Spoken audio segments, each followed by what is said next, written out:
Fala pessoal, tudo bom? Eu sou o professor Marlon, sou professor de Educação Física, é um prazer estar aqui com vocês, é o meu primeiro momento gravando essas aulas, é um desafio extremamente gratificante e gostaria de dar as boas-vindas, fico muito feliz que vocês estão aqui nesse momento tão complicado que a gente tem enfrentado, estamos iniciando o ano letivo de 2021 e espero que as aulas sejam extremamente produtivas e que realmente vocês gostem. Então, que bom que vocês chegaram, hashtag tamo junto. Vamos começar? Bem, o tema da nossa aula de hoje, para os 8º anos, são os distúrbios alimentares. Eu sempre, na verdade, nas minhas aulas, nas escolas onde eu trabalhei, eu sempre abordei essa temática com uma outra nomenclatura. A gente trabalhava esse mesmo assunto chamado distúrbio de imagem, tá? Vocês vão entender ao longo da aula o que isso significa. Eu trouxe aqui para vocês, já de cara, eu gosto muito de trabalhar dessa forma, que são essas imagens. Eu adoro trabalhar com imagens. E eu coloquei o título desse slide assim, o corpo ao longo dos séculos. Porque se nós vamos falar sobre distúrbio de alimentação, e a alimentação está ligada basicamente à questão do corpo, a gente tem que entender como que o corpo era encarado e era visto, por exemplo, há muitos séculos atrás. Vocês que já estudaram a disciplina de História já devem ter percebido na parte da Grécia Antiga, por exemplo, que todas as estátuas gregas, elas tinham o corpo extremamente definido, musculoso, principalmente os homens, e à medida que esses anos, esses séculos foram passando, o que aconteceu? As pessoas tiveram uma outra percepção e esse corpo ele foi mudando ao longo desse período. Então vocês estão vendo aqui na imagem exatamente isso, essa mudança física que o ser humano adquiriu ao longo do tempo. Desde um corpo mais magro, utilizando um espartilho que apertava bem a cintura, até um período em que as mulheres, por exemplo, era algo extremamente comum, as mulheres acima do peso, ou, por exemplo, algum tempo atrás em que as mulheres que desfilavam, as modelos, o corpo também extremamente esguio e magro. Já os rapazes, o corpo masculino sempre teve essa vertente dos músculos ressaltados, como a gente tem aí nessa imagem de, por exemplo, 1906 e 2016. E essa última imagem que chama bastante a atenção da mulher extremamente musculosa, que é o que hoje a gente percebe principalmente nas academias, que é um dos locais onde eu trabalho também, além da escola. Mas, enfim, professor Marlon, o que são os distúrbios alimentares? Gente, esses distúrbios eles são caracterizados por uma alteração na forma como você se alimenta. Além disso, existe uma preocupação muito grande e excessiva ou com a perda de peso ou com o ganho de peso e com a aparência que esse corpo vai ter.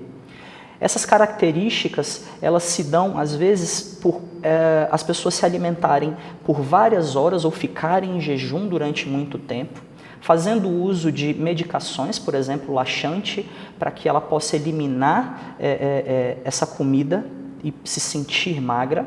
E muita gente evita até se alimentar em locais públicos ou até com a família mesmo. Nós temos vários tipos de distúrbio alimentar. Eu vou trazer para vocês basicamente 3, que são, na minha opinião, os mais significativos. Mas antes de eu citar o primeiro distúrbio, vamos falar sobre as causas dos distúrbios alimentares. Gente, as causas elas são variadas, mas para ambos os 3 problemas que eu vou falar para vocês hoje, as causas são as mesmas. A primeira, a gente vai abordar os fatores psicológicos. E os fatores psicológicos estão ligados muito à questão da baixa autoestima. Então, quando o adolescente, quando o adulto tem uma baixa autoestima, ela vai buscar essa alimentação demasiada ou, às vezes, uma alimentação muito reduzida. Além disso, existe um fator que é um fator familiar, um conflito de identidade, uma dificuldade de se relacionar com a família, de comparação entre um filho e outro, uma comparação com uma pessoa e às vezes comparação não é muito interessante, mas existe. Além disso, os fatores culturais, a valorização da aparência física é algo determinante, algo fundamental. E é o que a gente vê, por exemplo, nas redes sociais. As pessoas buscam cada vez mais terem um padrão de beleza. Até aí tudo bem? Então, as causas dos distúrbios alimentares são esses. Vamos falar sobre o primeiro distúrbio alimentar? O primeiro que eu trouxe para vocês, pessoal, é a bulimia. A bulimia, talvez vocês já devam ter ouvido falar disso. Ela atinge principalmente as mulheres jovens, muito em virtude do que as modelos de passarela trouxeram a partir da década de 90, em que as meninas, as mulheres tinham que ser extremamente magras. Então, muitas meninas que sonhavam em ser modelos também começaram a adquirir essas características desse distúrbio que é a bulimia. O que é a bulimia mesmo? Ela faz com que uma pessoa ingira, ela coma grandes quantidades de comida em um pouco tempo, e em seguida ela tem uma espécie de, como é que eu posso dizer, de culpa. E aí ela acaba utilizando alguns métodos para se livrar desse alimento que ela ingeriu, buscando assim não aumentar o seu peso corporal. Eu trouxe aqui para vocês, no slide, vocês estão vendo que nós temos vários métodos. O primeiro é o vômito autoinduzido, um vômito provocado de propósito para tirar esse alimento do corpo dela. Além disso, as pessoas com bulimia fazem jejuns muito grandes e muito longos. O uso de laxantes, como eu já citei para vocês há pouco tempo. O uso de diuréticos, que são remédios que promovem que a pessoa vá ao banheiro para urinar várias vezes e retirando um líquido do corpo, e as pessoas acreditam que usando isso elas não vão ganhar peso, elas vão emagrecer. E obviamente a prática excessiva de exercício físico, então as pessoas com bulimia praticamente moram nas academias buscando cada vez mais esse corpo magro. Eu trouxe para vocês aqui as consequências, e essa foto que vocês estão vendo nesse slide, ela resume muito perfeitamente o que é a bulimia, né? Então, quer dizer, o que acontece com uma pessoa que tem bulimia? Obviamente, ela vai ter desidratação, ela vai ter dores musculares e câimbras, ela vai ter uma inflamação na garganta muito severa por conta desse vômito autoinduzido que ela provoca constantemente. O ritmo cardíaco dela também vai estar anormal, e além do aparecimento de cáries. Então essa é uma imagem que reproduz o que é a bulimia. Você se alimenta, sentimento de culpa, vai ao banheiro ou qualquer outro lugar afastado das pessoas e provoca o vômito para tirar esse alimento do seu corpo. Até aí tudo bem? Vamos falar sobre o segundo distúrbio alimentar, que é a anorexia. A anorexia, como vocês estão vendo, ela é um distúrbio alimentar que provoca uma perda de peso acima do que é considerado saudável. Então, a gente sempre ouviu que, olha, você tem uma idade, você tem uma altura, então você tem que ter um peso específico para a tua idade e para a tua altura. Só que na anorexia, as mulheres jovens, principalmente, acontece com homens também, mas numa percentagem muito baixa, quase nula, é que você, mesmo com uma altura e com uma idade, você precisa perder peso, tá?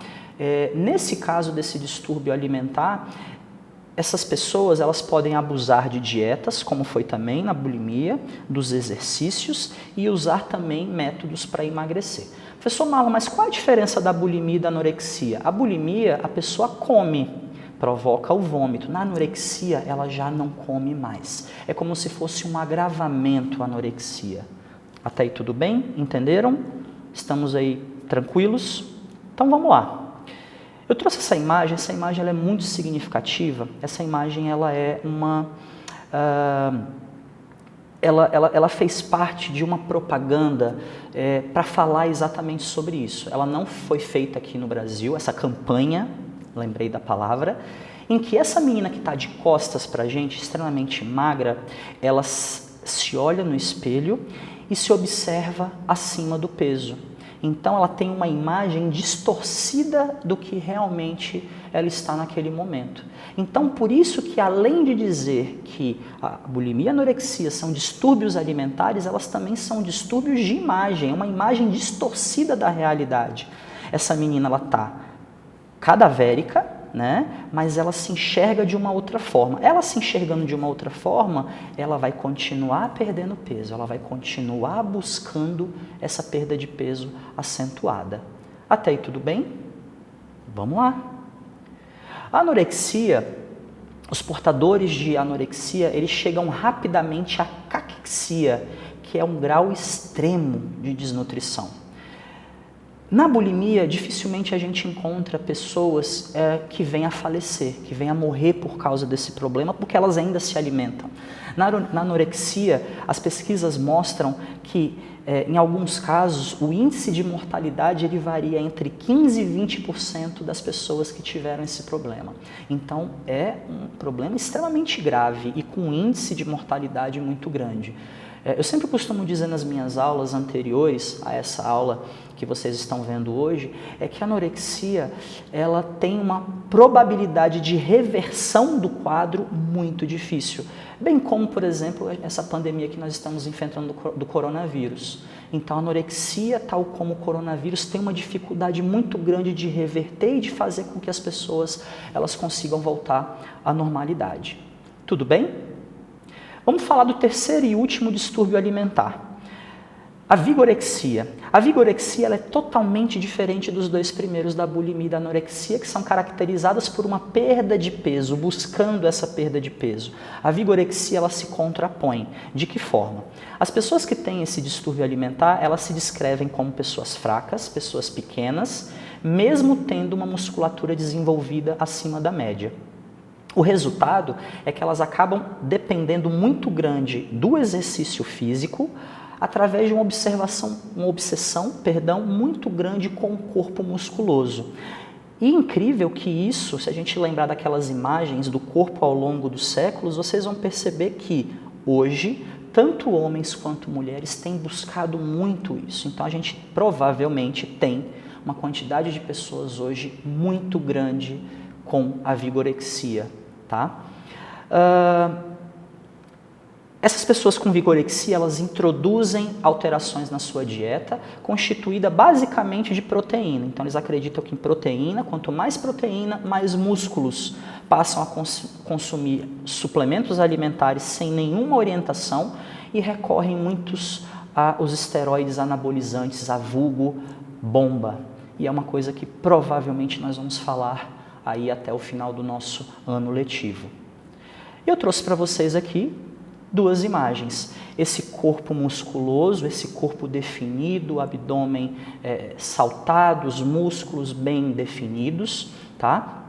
E do outro lado a gente tem uma imagem que, na maioria dos casos, para se alcançar esse corpo, não depende só do exercício físico. E as pessoas começam a buscar os esteroides anabolizantes, a bomba, como eu falei há pouco tempo, que podem ser injetáveis através de comprimidos, mas a gente não vai entrar muito nesses detalhes, mas eu quero que vocês gravem muito isso, porque eu acredito que você que está aí do outro lado, de repente tem interesse em começar a fazer academia, já deve ter ouvido falar que alguém tomou alguma coisa, ou que alguém está viciado na academia e outras características. Qual é o tratamento que nós temos para esse problema? O tratamento ele tem que ser feito por uma equipe de várias pessoas, de vários responsáveis, tá? Começando primeiro por um psicólogo. Então, se aquela imagem daquela menina que se viu no espelho, ela tá se enxergando de forma diferente do que ela estava, o problema dela não é só a comida, o problema dela também é um problema mental. Então, ela precisa de um psicólogo para trabalhar essa parte, né, mental. Além disso, nutricionista, porque se ela está comendo mal, ela precisa trabalhar com nutricionista para que ela consiga retomar sua alimentação normal.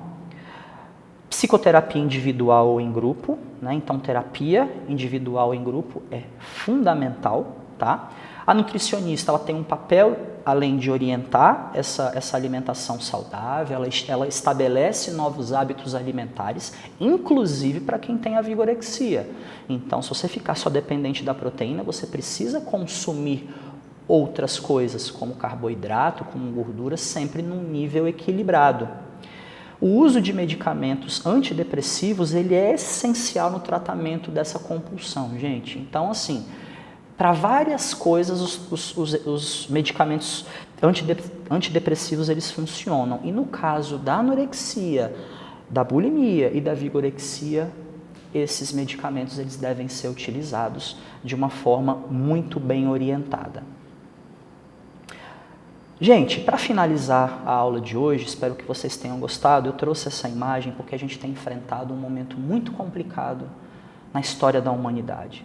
E eu gostaria muito, mesmo aqui sem máscara, estamos aqui extremamente resguardados em relação a isso na gravação dessa aula, mas eu gostaria de pedir muito você em casa que está me assistindo. É fundamental você cuidar de si e cuidar das pessoas, cuidar do mundo, mas a gente primeiro precisa cuidar da gente. E também precisamos cuidar das pessoas, tá bom? Fiquem bem, um beijo para vocês e até mais.